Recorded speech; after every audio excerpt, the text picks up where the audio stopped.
14 फरवरी 2019 जम्मू श्रीनगर राष्ट्रीय राजमार्ग पर दोपहर का समय था। सर्द हवाएं चल रही थीं और सीआरपीएफ के वाहनों का लंबा काफिला कश्मीर घाटी की ओर बढ़ रहा था।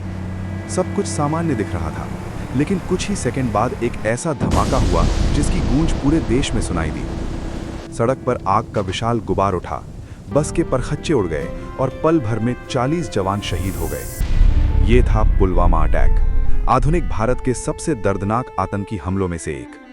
हमले में जिस बस को निशाना बनाया गया था, उसमें केंद्रीय रिजर्व पुलिस बल यानी सेंट्रल रिजर्व पुलिस फोर्स के जवान सफर कर रहे थे। काफिले में लगभग 78 वाहन थे और 2500 से अधिक सुरक्षाकर्मी मौजूद थे। सड़क सुरक्षा की जांच तो हुई थी, लेकिन एक स्थानीय युवक द्वारा चलाई जा रही विस्फोटकों से भरी कार अचानक काफिले के बीच आकर बस से टकरा गई।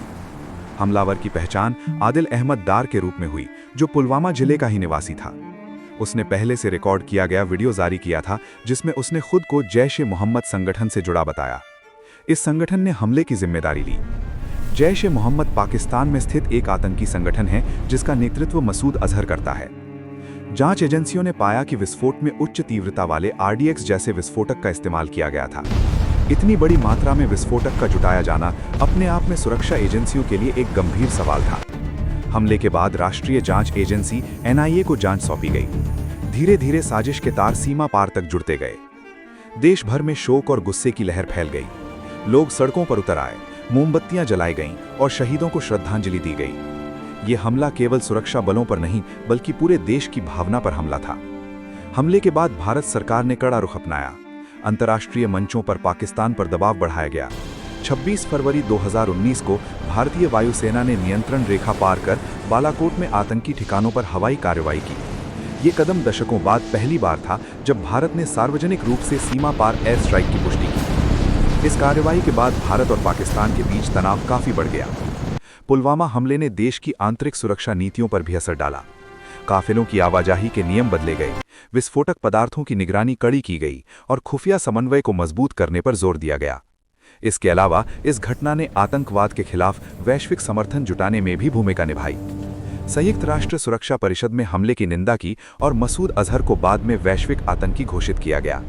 लेकिन इन सब के बीच सबसे महत्वपूर्ण बात थी उन 40 परिवारों का दर्द, जिनके घरों में उस दिन हमेशा के लिए सन्नाटा छा गया।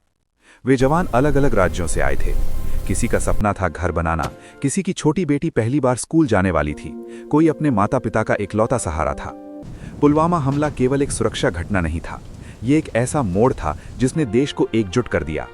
इसने ये भी दिखाया कि आतंकवाद की चुनौती कितनी जटिल और गंभीर है, खासकर तब जब स्थानीय भर्ती और सीमा पार समर्थन एक साथ काम करें।